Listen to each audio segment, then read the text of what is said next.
Good morning, guys. Hope you're doing well. We've got a fairly busy calendar. We've got the PPI and we've got FOMC, the minutes, but the minutes aren't going to take into account recent geopolitical factors. So it'll be like a modest risk event. It's not going to be a huge deal, but it should help us with the dollar, and it should perhaps even ease these yields. And we want these short-dated yields to come down. If they do, we're going to see a flattening on the curve, which is going to be a big deal, because that's the prerequisite to a steepening, because we're inverted right now.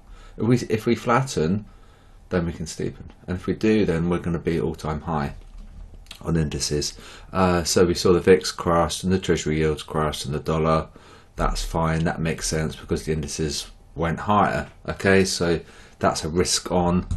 The herd have sold probably because of the Middle East thing, which you can't blame them for doing, but that's how it works. You've got to have a dumb money going one way, and then obviously the big fish will prey on the small fish, basically. Oh, I need to reset this. This is 96 out of 100, so it's very, very, very strong. And the reason for that, it's not been a perfect score, is because of Apple. Alright, so we have Apple because it's, I think, the biggest company in the world. In terms of their like portfolio, what's the word? Well, the size of the company. I don't know what the word is. I can't quite remember. Yeah, they're like a $2 trillion company or something. So this is why we incorporate Apple into our weighting there. We've also got Tesla as well. Just off note. So quite a bit of green. QDB scores. Z to A, so you've got quite a lot of cross yen up here, which makes sense because we're risk on. So you could maybe look for reversals potentially. AJ is negative when it shouldn't be. We've had a good score, a good increase. They've sold, so they're currently getting a little bit paid on AJ. CAD Swiss, that should be fine. Yeah, we're negative, so that's okay. Perhaps EN could probably come down. Oh wow, they've really sold EN. Also, it's worth noting about pound yen as well. They've gone long on pound yen quite strongly. Yeah, so just have a look at that and have a look at reversal. So we should be seeing greens up here, and we should see reds down here. So EN could be a good trade, but that is not so good because it's actually a buy on the dynamic. So this might come higher. Right, so you've got to be a bit careful there. I would probably look to sell that, but that's quite a bit of an omen, so I probably would avoid EN today. They've really sold that particular currency pair.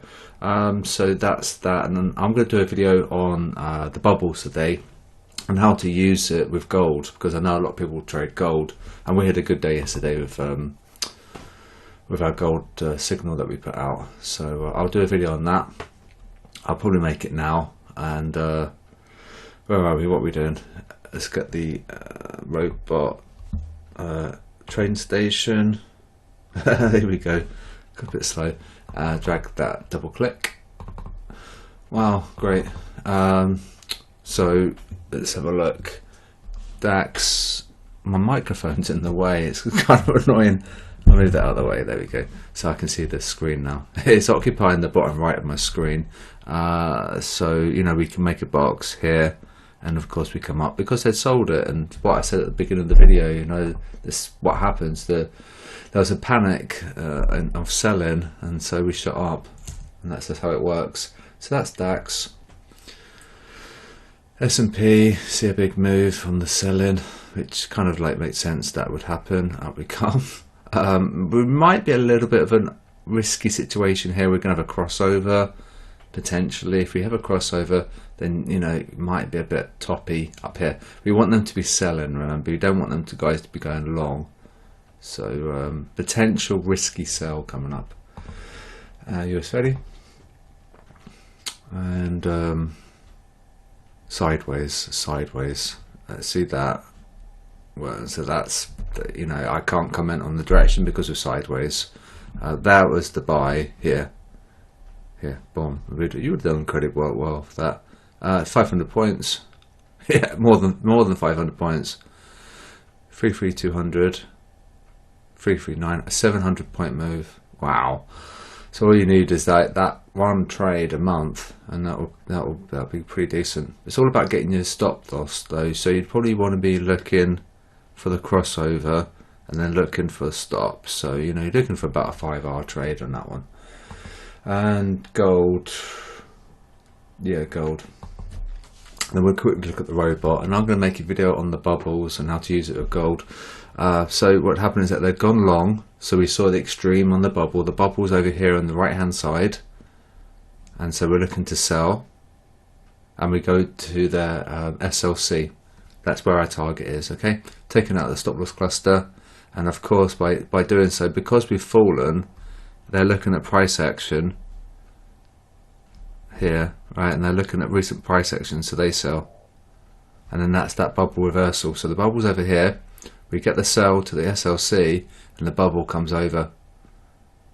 And so the old robot logic would sell the bubble, but then assume that they would hold on to their sells, to their longs. Apologies, the bubble's over here, so they're long, and their old logic would mean that they would hold on to their longs. But of course they're not going to, because they're going to be looking at price action and go, well, I'm not going to be long if we're falling, I'm going to sell. And so by selling, that's pushing price higher. Right? So I'll do a proper video on that, and I'll show you like a time lapse with TradingView, and I can show you the bubble movement with price action, so it should make more sense. But yeah, that's basically what's happened, is that they're looking at recent price action. They're thinking, well, I'm not gonna go long if we're falling. I'll sell it. Right, so that's the logic there. So it's always trying to fool and mask the true direction where the price is going to go. Yeah, so EG was a test trade because I was trying to get one subscriber up and running, but I couldn't help him because you know, he didn't know what a team viewer was, and so I couldn't remote onto his computer, and I couldn't assist him. So it's basically what I'm trying to say here is that you need a little bit of IT know-how in order for me to help you. If you've got no IT skills, it's going to be very much of a struggle. If you have any difficulties with the robot getting it set up, I've designed it so it should be incredibly easy. And if it's not working, then you can let me help you, but you need to help me help you. So you need to know what TeamViewer is, okay? If you don't know what that is, it's a remote assistance tool where I can log into your computer and I can look at things. If you don't know what that is, then I think we're a little bit doomed. So just if you come on board and do the robot test and you are encountering difficulties with the EA or anything, then you need to have a little bit of IT knowledge, okay? And it should be fine. It shouldn't be hard. There's only 5 steps to do to get the copy trading. So we're up £18. This EG was a test trade because we're trying to get this guy running on his robot, but there's obviously an issue at his end with his configuration. So basically what I would do in that situation where something wasn't working, I would start over and then redo those steps and then document the steps and then come back to me with the steps that you've done to encounter any issues. And also things like logs as well, they're useful too, and stuff like that. Yeah, but we'll probably end up maybe positive on the week. We'll have to wait and see. We've got quite a bit of Aussie exposure on the longs, so if we go risk on, that should be fine.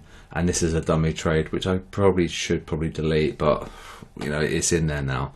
And we would have had yen trade yesterday, but we took them out of the equation because of the BOJ intervention. So that's the video today. We're quite risk on.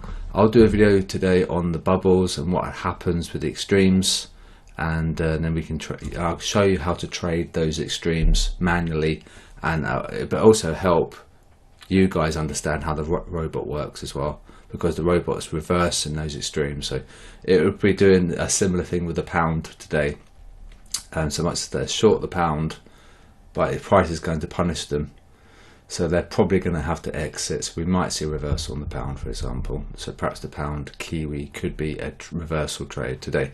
But I'll keep you guys updated with the robot, and I'll be back later about probably about 6 o'clock, 7 o'clock, because we've got the FOMC minutes, and also it's a long day as well, so remember to take breaks.